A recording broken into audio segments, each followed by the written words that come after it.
ICICI Prudential mutual fund తన schemes లో ఒకటైన ఐసిఐసిఐ ప్రుడెన్షియల్ కమోడిటీస్ ఫండ్ పెట్టుబడి వ్యూహంలో పెద్ద మార్పు చేసింది. ఈ ఫండ్ ఇంధన రంగ సంస్థలలో కూడా పెట్టుబడి పెడుతోంది.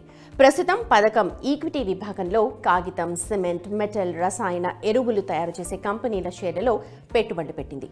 ఇప్పుడు oil and gas, petroleum products, power, oil exploration కంపెనీల షేర్లు కూడా ఈ పథకంలో భాగంగా ఉంటాయి. ICICI prudential commodities fund scheme ప్రస్తుతం ఈక్విటీస్ తో పాటు ఈక్విటీ సంబంధిత పథకాలలో 80 to 100% పెట్టుబడి పెడుతోంది. మిగిలిన 20% డెట్, రిట్స్, ఇన్విట్స్ లో, గోల్డ్ ఈటీఎఫ్స్ లో పెట్టుబడి పెట్టింది.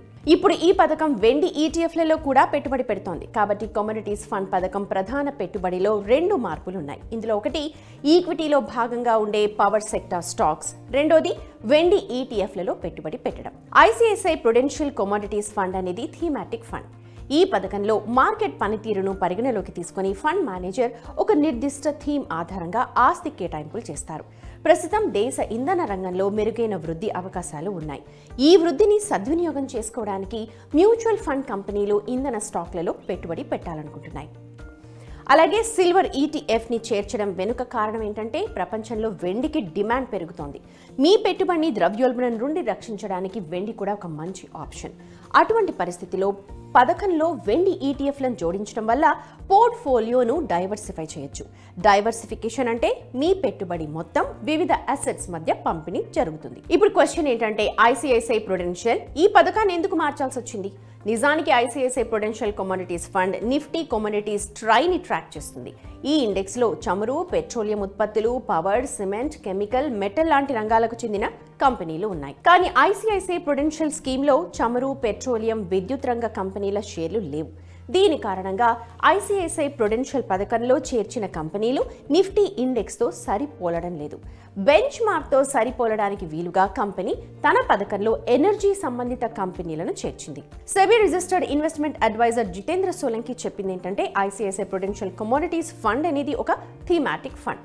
ఇది దేశ ఇంధన రంగం వృద్ధిని ఉపయోగించుకోవడానికి ప్రయత్నిస్తోంది. రాబోయే కొద్ది సంవత్సరాల్లో ఫండ్ హౌస్ దేశ ఇంధన రంగం బాగా వృద్ధి చెందుతుందన్న నమ్మకంతో ఉంది. ఈ థీమాటిక్ ఫండ్లో పెట్టుబడి పెట్టే ముందు థీమాటిక్ ఫండ్స్ ఎలా పనిచేస్తాయో పెట్టుబడిదారులు అర్థం చేసుకోవాలి. థీమాటిక్ ఫండ్స్ లో మంచి రాబడులు ఆశించడంలో సందేహం లేదని సోలంకి చెప్పారు. అయితే వాటిలో రిస్క్ కూడా ఎక్కువగా ఉంటుంది. అందుకే మీ ఇన్వెస్ట్మెంట్ పోర్ట్ఫోలియోలో థీమాటిక్ ఫండ్స్ కి 10% కంటే ఎక్కువ ఉండకూడదు. మనం ట్యాక్స్ ఫ్రంట్ గురించి మాట్లాడుకుంటున్నట్టయితే thematic funds, mutual funds equity category కిందకు వస్తాయి. కాబట్టి వాటి నుండి వచ్చే రాబడిని కూడా ఈక్విటీ మ్యూచువల్ ఫండ్స్ లాగే పన్ను ఉంటుంది. మీరు ఒక సంవత్సరం లోపు ఫండ్ యూనిట్లను రీడీమ్ చేస్తే వాటికి 15% పన్ను విధిస్తారు. మీరు ఒక సంవత్సరం తర్వాత రీడీమ్ చేస్తే మీరు 10% చొప్పున దీర్ఘకాలిక మూలధన లాభాల పన్ను చెల్లించాలి.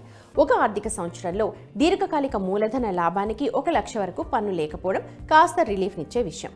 ఈ మొత్తంపై మీరు ఎలాంటి పన్ను చెల్లించాల్సిన అవసరం లేదు. మరో ప్రశ్న ఏంటంటే ఈ పథకంలో ఇప్పటికే డబ్బు పెట్టుబడి పెట్టిన పెట్టుబడిదారులకి ఏంటి ఆప్షన్?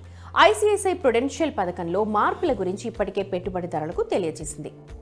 మార్చి 22, 2024 వరకు స్కీమ్లో నమోదు చేసుకున్న పెట్టుబడిదారులు కొత్త థీమ్ను ఇష్టపడని వారు పథకం నుంచి బయటకు వచ్చేయచ్చు. అంటే వారి యూనిట్లను రీడీమ్ చేసుకోవచ్చు.